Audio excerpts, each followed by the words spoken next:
Maestro, o senhor está lançando um livro? Sim, isso é um trabalho de vários anos, que culminou inclusive com um projeto do produtor Del Miranda de Mogi das Cruzes, e eu escrevi esse livro em parceria com o jovem historiador Odair de Paula. É um livro que traz pela primeira vez a íntegra de todas as solfas, ou seja, de todos os manuscritos musicais que foram encontrados em Mogi das Cruzes nos anos 80. Num total de 12 obras, 7 foram possíveis de serem reconstituídas, e essa é a primeira edição integral de todo esse repertório, que hoje passa a ser viável para as salas de concertos, para as orquestras, para os corais brasileiros. É o conjunto musical, ou seja, dos manuscritos musicais, as obras musicais mais antigas que se tem notícia no Brasil. Elas são dos anos 30 do século XVIII, estavam ali no contexto da época em que Faustino do Prado Xavier, um jovem músico de Mogi das Cruzes, se tornou mestre de capela daquela importante vila muito antiga, fundada em 1611.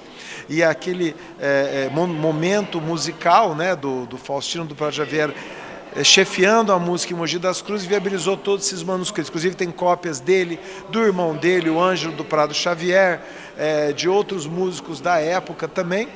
E esse trabalho, então, viabiliza, né, não só um estudo histórico, porque nós colocamos a história de Mogi das Cruzes, como que foi o contexto, inclusive os manuscritos musicais foram achados no Convento do Carmo, toda a história dos carmelitas em Minas Gerais, como também tem toda uma descrição do processo crítico editorial e como que eu li os manuscritos, como que eu trabalhei com essas fontes primárias, né? Inclusive tive a ajuda do meu assessor aqui, bolsista da USP Filarmônica, o Lucas Pigari, para esse trabalho, e resultou nessa edição integral. Tanto a reprodução dos facsímiles dos documentos originais, né? A reprodução fidedigna em fotocópia, né? Em fotografia de alta resolução desses manuscritos todos, né? Que foi um total de 36 folhas de papel, e também a edição crítica, né, já viabilizado para performance, para que se possa tocar aqui no Brasil. Então, uma missão cumprida, né? E a gente está lançando, fica à disposição, quem quiser adquirir o livro, é só procurar justamente nas redes sociais que eu viabilizo a aquisição. Não estou vendendo por R$100, que é uma limitação de tiragem, né? E eu fiquei com esses livros para distribuir aqui em Ribeirão Preto. Outros já demos para as bibliotecas públicas, né? Bibliotecas de música, as universidades já receberam, e agora então fica aí aos interessados da música colonial, da música antiga, quem tiver interesse, porque afinal de contas um pedaço da história, história da música brasileira passa a ser contada agora. São obras inéditas?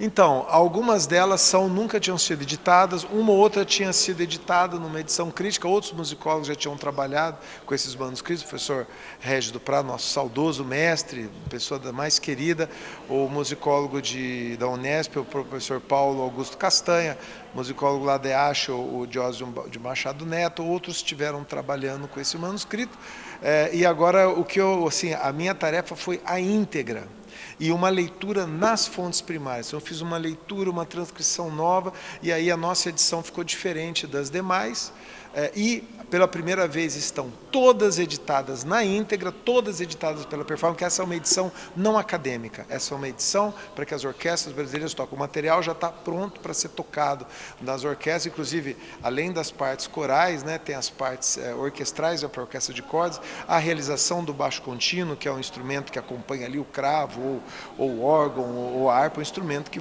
já está viabilizado, inclusive, digamos assim, essas partes e grades musicais para os maestros e para os músicos brasileiros e para os cantores corais também. Uma obra é cantada em português, é uma cantiga popular, né, o Matais de Incêndios, uma obra de um compositor português, o Manuel Cardoso, é uma obra publicada originalmente em Lisboa em 1648, mas como tinha uns manuscritos com algumas particularidades e que melhoravam assim a compreensão da obra, eu fiz uma edição confrontando a edição portuguesa com a de Mogi das Cruzes. Então essa obra do Manuel Cardoso é digamos assim, um moteto teológico, né, porque o texto é do grande filósofo Santo Agostinho. Aí nós temos um conjunto de obras de Semana Santa que são influenciadas, inclusive, pelo Manuel Cardoso. Talvez seja uma escola carmelita de composição, cujos autores anônimos nós não sabemos quem seja, né? Esse conjunto de obras, mais assim para o dia a dia da Semana Santa. Aí, finalmente, duas obras também de grande interesse musical, sem dúvida nenhuma, Matais de Incêndio, a Cantiga Popular, e as outras duas de grande interesse são as obras de devoção mariana, dedicadas a Nossa Senhora, uma ladainha de Nossa Senhora, que é a obra de maior fôlego de todo o conjunto, para coro completo, cordas completo, uma obra de mais de 250 compassos, realmente uma composição forte, uma composição densa, que nós não sabemos, que o autor já foi atribuído ao Faustino do Prado Xavier, o próprio mestre de capela, mas nós não sabemos se foi ele que escreveu ou não. E também uma obra muito alegre, muito viva, curta, mas assim, com bastante brilho, que é uma Rainha do Céu, na Regina Coeli Laetare.